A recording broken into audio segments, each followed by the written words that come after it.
Hey, so I wanted to talk to you about a time in my life when I was just exhausted. Because I'm exhausted. And it's Songkran day 7, which is wonderful. Okay, so in Thailand, I would go and do these times of intense learning, intense teaching, being out of my comfort zone. And as an introvert, it was just exhausting. Always being in a country where you don't always understand what's going on causes you to have these high levels of, at least for me, caused me to have these high levels of like focus and trying not to offend anyone at the same time, trying to understand everything, and like that process of trying to understand stuff and put things into place as much as possible is just exhausting. That could be why small children take naps all the time. I don't know. It could also be that they're growing. But anyway, so I was exhausted mentally, but physically, I had usually stood up, sat on my butt, learning stuff, things like that. So I wasn't tired physically, but I was just so exhausted mentally.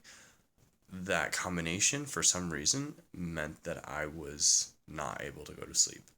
So, my mat, and I had a mat to sleep on, not like a regular bed. It was just a mat on the floor, like a mattress.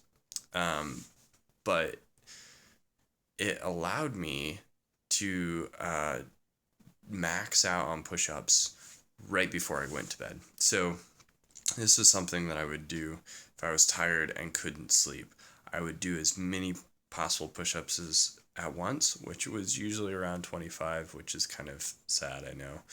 But I would just do them all in a row and do it until I couldn't physically push my body up anymore. And then I would roll over right into bed and I would be out within a minute. And it was a great system. Um, and it worked, which is great. I am currently in the opposite kind of position where I'm just exhausted all around right now. And I have a wonderful bed to sleep on, so I don't think that I'll have any problems tonight to sleep. Um, but if I tried to max out on push ups now, there's no way I could roll over into my bed. So it was good for a time, but probably won't be using that in the near future. And yeah, so that's my story of Thailand. I've got 3 more to do, maybe 4, depending on how I count. And yeah, so I'm excited to share those with you. Be well, and I'll see you tomorrow.